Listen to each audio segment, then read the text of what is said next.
So, ever since I can remember, as a little girl, as a teenager, as a grown woman, now almost 50, I've always been an anti-racist. I've never not been an anti-racist. I've always said I hate, except for I hate, racism. And it always stuck with me. Even as a little girl, I was like, I don't want to hate, but I hate racism. And a lot of people don't know this about me, but it was embedded into me when I was 7 years old. I wanted to go and play with one of my neighborhood friends, Cassandra. And this was in like 1983, and it was in Florida. And my stepfather was extremely racist and, died on his deathbed knowing that about him. And he never changed. And I didn't expect him to ever change, but one day I snuck her over to my house to play, and we played, and then I heard his car from a distance, and was like, oh my gosh, you need to go right now. So she ran out the back door, and I pretended like everything was okay, nobody has been over there, This man got livid with me. Livid. When I say livid, this was my first encounter of actual abuse with this man.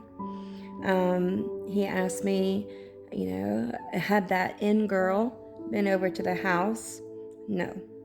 Had that in-girl been over to the house? He asked me over and over again, and I kept on saying no. And I hated him. I hated him for calling her a bad name because she was my best friend.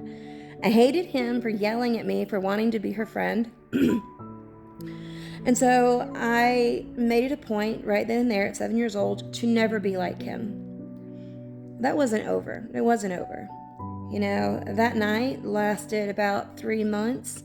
And then that 3 months turned into about 40 years of therapy because of the trauma that I had endured just that one night with him. He slapped me off the top of my bunk bed at 7 years old. I hit my head on the corner of a desk and was knocked unconscious. I had bruises all over my body. I remember when I came to from lying on the floor, he was looking over me and was still calling me an in-lover and, all these horrible things about being a liar, and he's not going to have that in his house. I mean, I was 7, what do you... So with all of that being done to me, I actually was taken into foster care for a few months, and a couple of years had gone by, and well, not a couple, maybe a year and a half gone by, and my dad finally got custody of me, and I moved to a different state. Eventually my stepfather and mother and siblings followed to the state, and I was forced to go and visit with them every other weekend, and that was extremely hard. And that's a whole other video of the trauma that I endured there. But the nastiness that this man showed me, that was hatred. That was hatred.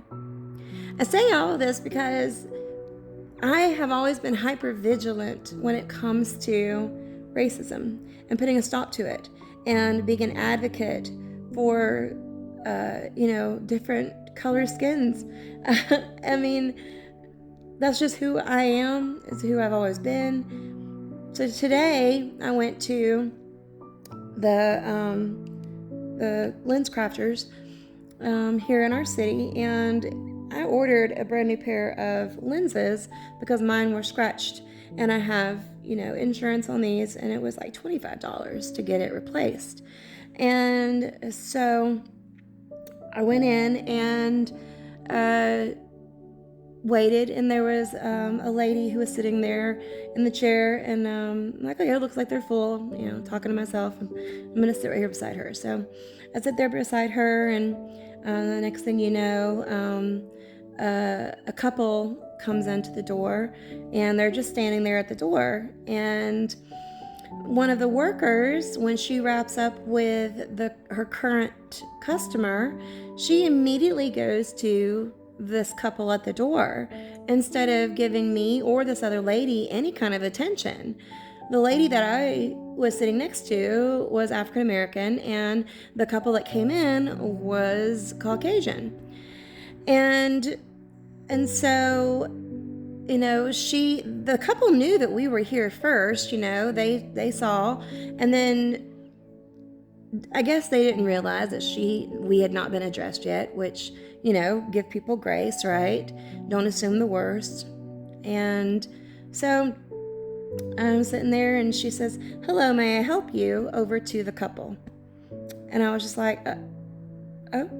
And I looked at the lady beside me. I'm like, have you been helped? And she's like, no one's even glanced my way.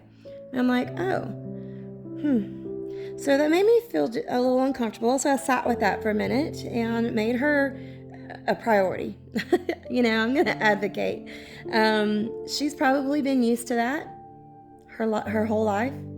And it was really just sickening to me and disappointing to me to see it happening right there. I mean, this is not the first time that I've seen it. And it's not the first time that I've advocated. But when that couple left, because they were just picking up a pair of glasses, and yes, it took an extra, 10 minutes from being served myself after I had an appointment, actually.